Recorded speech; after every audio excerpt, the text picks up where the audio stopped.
John Kasich, a Republican who was invited to speak at the Democratic National Convention, took a few jabs at Representative Alexandria Ocasio-Cortez, a progressive, during a recent interview with BuzzFeed News.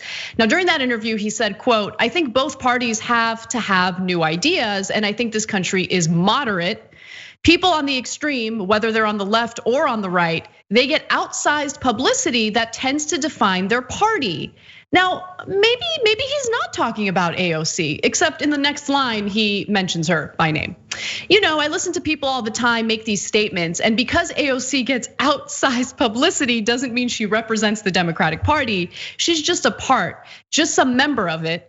And it's on both sides, whether it's Republicans or whether it's the Democrats. Now, AOC did respond to Kasich saying, quote, "It's great that Kasich has woken up and realized the importance of supporting a Biden-Harris ticket.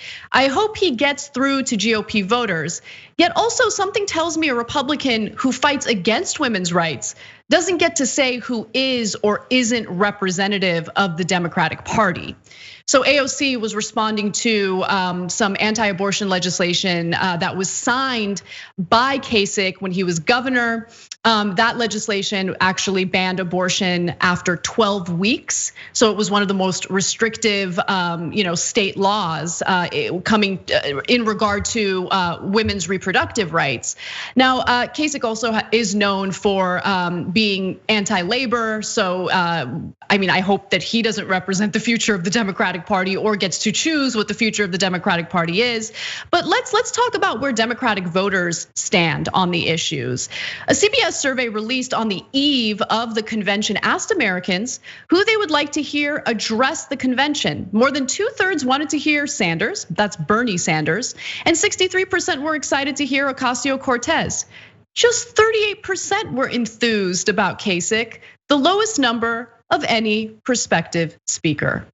Oops. Shane. Yeah. So look, I don't think the problem is John Kasich speaking. I obviously don't agree with him on the great majority of issues.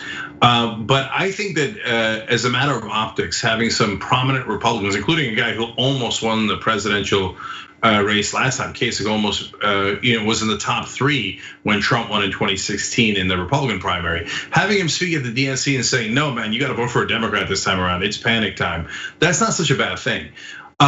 That isn't the problem. The problem is that there should be 10 times as many progressives as Republicans at a Democratic convention. And by the way, that could mean, hey, you've got whatever the numbers are. You want to have 2 Republicans speak? Well, let's bring down the numbers. 8 progressives, 12 progressives, whatever it is. And you want to have 24 establishment people speak because they won the primary and the progressives didn't? Sure. But instead we get Bernie Sanders and look, there's Addie Barkan today. We'll cover that live for you guys. Check that out right here on this channel. And he's a great progressive, and there's 60 seconds of AOC, but this is not nearly enough, right? And so it's disproportionate here. And they had 4 Republicans on the first night and 1 progressive. Well, that gives you a sense of where Joe Biden and establishment Democrats think the Democratic Party is. It's not that they're listening to any Republican or featuring any Republican, it's that they're listening to them and featuring them more than they do with half of their own party. Because they like the messaging coming from Republicans like Kasich, messaging like the video you're about to see right here. I know that Joe Biden, with his experience and his wisdom and his decency, can bring us together to help us find that better way. I'm sure there are Republicans and independents who couldn't imagine crossing over to support a Democrat.